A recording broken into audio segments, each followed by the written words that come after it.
श्राद्ध कर्म का वर्णन। मदरसा बोली, बेटा गृहस्थ के कर्म 3 प्रकार के हैं, नित्य नैमित्तिक और नित्य नैमित्तिक। इसका वर्णन सुनो। पंचयज्ञ संबंधी कर्म जिसका अभी वर्णन किया है नित्य कहलाता है। पुत्र जन्म के आदि के उपलक्ष्य में किए हुए कर्म को नैमित्तिक कहते हैं। पर्व के अवसर पर जो श्राद्ध आदि किए जाते हैं उन्हें विद्वान पुरुषों को नित्य नैमित्तिक कर्म समझना चाहिए।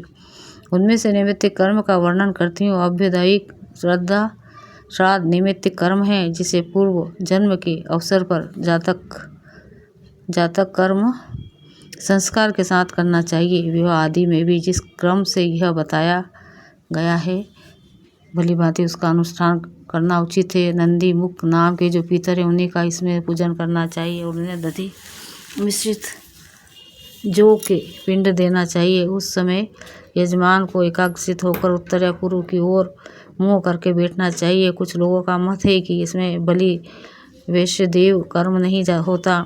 अभ्युदयिक श्राद्ध में युग्म ब्राह्मणों को निमंत्रित करना और प्रदक्षिणा पूर्वक उनका पूजन करना उचित है।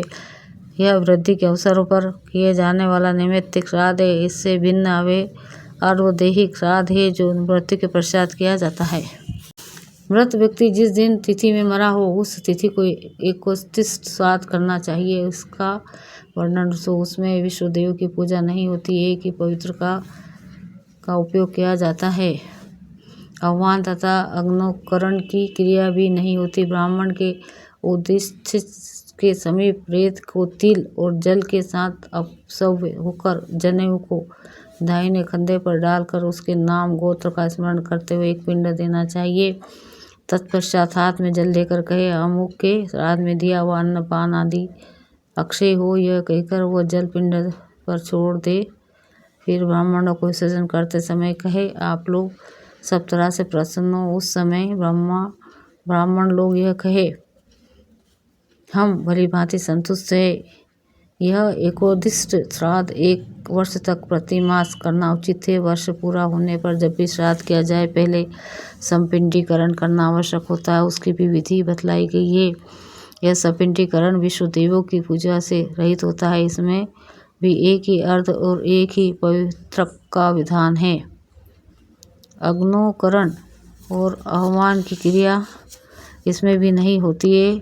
इसमें अपसव्य होकर अयुग्म ब्राह्मणों को भोजन कराना चाहिए। इससे जो विशेष क्रिया है उसे बतलाती हूँ। एकाग्रचित से सुनो। इसमें तिल, चंदन और जल से युक्त 4 पात्र होते हैं।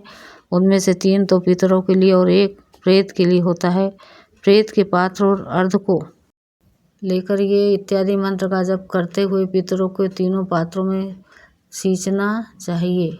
शेष कार्य पूर्ववत करना चाहिए। स्त्रियों के लिए भी ऐसा ही एकोदिष्ट का विधान है। यदि पुत्र न हो तो स्त्रियों को संपिंडीकरण नहीं होता। पुरुषों को उचित है कि वे स्त्रियों के लिए भी प्रतिवर्ष उनकी मृत्यु तिथि को विधि पूर्वक एकोदिष्ट श्राद्ध करें। उनके लिए भी पुरुषों के समान ही विधान है। पुत्र के अभाव में सपिंड, सपिंड के अभाव में सहोदक, उनके भी अभाव में माता के सपिंड और सहोदक इस विधि को पूर्ण करे। जिसके कोई पुत्र नहीं उसका श्राद्ध उसके दोहित्र कर सकते हैं। पुत्री के पुत्र नाना का नैमित्तिक श्राद्ध करने के लिए भी अधिकारी है। जिनकी दया मुझसे ऋण संज्ञा है ऐसे पुत्र नाना और बाबा दोनों का नैमित्तिक श्राद्धों में भी विधिपूर्वक पूजन कर सकते हैं। कोई भी ना हो तो स्त्रियाँ ही अपने पतियों को मंत्रोच्चारण किए बिना श्राद्ध कर सकती है। वे भी ना हो तो राजा अपने कुटुंबी मनुष्य से अथवा मृतक के सजाति मनुष्य द्वारा दाह आदि संपूर्ण क्रियाओं पूर्ण करावे, क्योंकि राजा और वर्णों का बंधु होता है।